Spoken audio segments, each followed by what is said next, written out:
तो भाई one piece के चाहने वालों के लिए एक बहुत ही चौंकाने वाला ऑफिशियल अपडेट आया है। और इस एक अपडेट ने ना पूरी कम्युनिटी में जैसे तहलका मचा दिया है। तो चलिए जरा गहराई से समझते हैं कि आखिर ये इतना बड़ा बदलाव है क्या। और देखिए, जब कोई अपडेट ऐसा हो कि एक फैन को ये लिखना पड़े कि अपडेट आने के बाद मैं टूट चुका हूं भाई, तो तो समझ जाइए कि बात वाकई में बहुत गहरी है।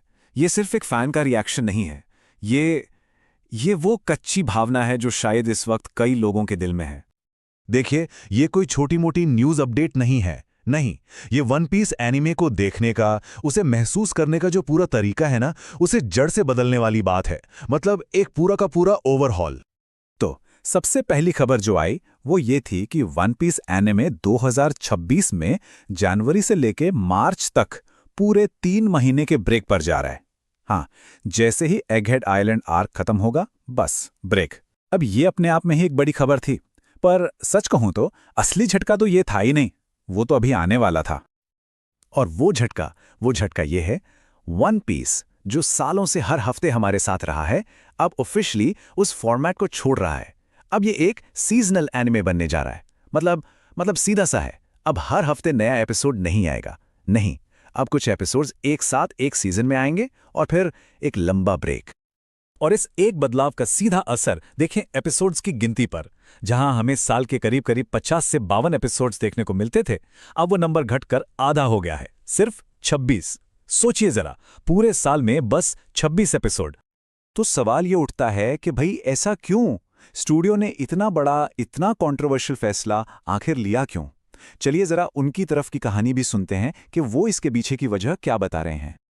तो ऑफिशियल रीजन ये दिया गया है कि देखो, कहानी अब अपने फाइनल सागा में है और उनका मकसद है कि इस आखिरी हिस्से के लिए एनिमेशन की क्वालिटी एकदम टॉप नॉच हो, जबरदस्त हो। वो कह रहे हैं कि ये एक तरह से जरूरी है ताकि एनिमेटर्स को सांस लेने का, काम करने का ज्यादा टाइम मिले और मांगा भी थोड़ा आगे निकल जाए ताकि एनिमे पर प्रेशर कम हो। सब कुछ क्वालिटी के लिए। लेकिन यहीं पर कहानी में एक ट्विस्ट आता है। फैंस का नजरिया। एक फैन का कहना है, मैं तो बहुत खुश था, एनिमेशन तो पहले से ही इतना अच्छा हो गया था, मुझे नहीं लगता कि ज्यादातर लोगों को इससे कोई दिक्कत थी। और ये बात एक बहुत बड़ा सवाल खड़ा करती है, क्या ये उस प्रॉब्लम का सॉल्यूशन है जो शायद कभी थी ही नहीं? क्योंकि एनिमेशन से भी एक बहुत बड़ी शिकायत है जो फैंस सालों से करते आ रहे हैं, और वो है एनिमे की पेसिंग, उसकी धीमी रफ्तार। मतलब एक ही सीन को खींचते रहना, लंबे लंबे रिएक्शन शॉट्स दिखाना। तो चलिए अब उस असली मुद्दे पर आते हैं जो कम्युनिटी की सबसे बड़ी दुखती रग रहा है। तो अब सबसे बड़ा, सबसे जरूरी सवाल, क्या ये नया सीजनल मॉडल, ये कम एपिसोड्स वाला फॉर्मूला आखिरकार एनिमे की इस धीमी पेसिंग को ठीक करेगा? क्या अब चीजें थोड़ी तेज होंगी? सबको उम्मीद थी, एक आशा थी कि अब शायद एक एपिसोड में 2 से 3 मांगा चैप्टर कवर होंगे, पेसिंग आखिरकार सुधरेगी। लेकिन जो ऑफिशियल प्लान सामने आया, उसने इन सारी उम्मीदों पर पानी फेर दिया। साफ साफ कह दिया गया है कि पेसिंग वैसी की वैसी ही रहेगी, एक एपिसोड, एक मांगा चैप्टर। ये जो 1:1 का रेशियो है ना, यही सारी कहानी कह देता है। मांगा चैप्टर और एनिमे एपिसोड का अनुपात बदलने वाला नहीं है। मतलब सीधी सी बात है, पेसिंग की जो मेन प्रॉब्लम थी वो जस की तस बनी रहेगी। और इस पूरी खबर को सुनने के बाद पूरी फैन कम्युनिटी की जो हालत है, उसे एक लाइन में कहा जा सकता है, वी आर एब्सोल्युटली कुक्ड। मतलब बस हो गया, खेल खत्म।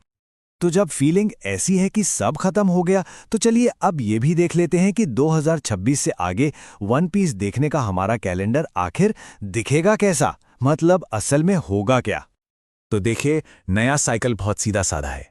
3 महीने नए एपिसोड्स, उसके बाद 3 महीने का लंबा ब्रेक, फिर से 3 महीने नए एपिसोड्स और फिर से 3 महीने का ब्रेक। ये पैटर्न अब हर साल चलेगा। मतलब आधा साल शो और आधा साल इंतजार। इस टाइमलाइन को देखिए, इससे बात और भी साफ हो जाती है। 2026 की शुरुआत ही एक ब्रेक से होगी, फिर अप्रैल से जून तक हमें 13 एपिसोड्स का पहला हिस्सा मिलेगा। इसके बाद जुलाई से सितंबर तक फिर से ब्रेक, और फिर साल के आखिर में अक्टूबर से दिसंबर तक बाकी के 13 एपिसोड्स, 6 महीने कंटेंट और 6 महीने का लंबा, बहुत लंबा इंतजार। खैर, इन सब निराशाजनक बातों के बीच ना एक अच्छी खबर भी है, एक उम्मीद की किरण। हमें सीरीज के अगले बहुत बड़े आर्क, एल्बाफ आर्क की पहली झलक देखने को मिली है। तो उस 3 महीने के ब्रेक के बाद एनिमे अप्रैल 2026 में वापसी करेगा, और वो भी लंबे समय से इंतजार किए जा रहे एल्बाफ आर्क के साथ। और इसका जो ऑफिशियल की विजुअल आया है ना, सच कहूं तो वो वाकई में बहुत ही जबरदस्त लग रहा है। और इस आर्क के लिए स्ट्रॉ हैट क्रू के नए डिजाइन्स भी सामने आए हैं और सच कहूं तो ज्यादातर लोगों को ये काफी पसंद आ रहे हैं। लूफी और जोरो का वो वाइकिंग वाला लुक कमाल है और ये उन फैन कलरिंग से भी काफी मिलता जुलता है जो फैंस खुद बनाते हैं। हाँ, यूसुफ की दाढ़ी और सांजी के लुक को लेकर थोड़ी बहुत शिकायतें हैं, पर ओवरऑल डिजाइन्स को लेकर काफी एक्साइटमेंट है। अच्छा, इस एक बड़ी एनिमे अपडेट के अलावा भी वन पीस यूनिवर्स से कुछ और छोटी-मोटी खबरें आई हैं, उन पे भी एक नज़र डाल लेते हैं। तो देखिए, लाइव एक्शन के सीजन 2 का एक नया पोस्टर आया है और वो भी मार्च 2026 में ही रिलीज होगा। मतलब एनिमे के ब्रेक के दौरान देखने के लिए कुछ तो होगा। इसके अलावा एक नया एनिमे हीरोइंस का भी अनाउंसमेंट हुआ है, जिसमें नामी और रॉबिन के नए डिजाइन्स भी दिखाए गए हैं। और आखिर में फैंस की इस मिलीजुली फीलिंग को शायद ये एक लाइन सबसे अच्छे से बताती है। मेरा दिल तो टूटा हुआ है, लेकिन कम से कम जिंदा रहने के लिए हमारे पास वन पीस मांगा है। शायद यही एक चीज है जो इस लंबे इंतजार में सबका सहारा बनेगी। और ये सारी बातें हमें इस एक आखिरी सवाल पर लाकर छोड़ देती हैं। क्या थोड़ी बेहतर एनिमेशन के लिए कहानी के अंत तक पहुंचने का ये लंबा और धीमा सफर, क्या ये सच में जायज है? इस सवाल का जवाब शायद हम सबको अपने अपने तरीके से ही खोजना होगा।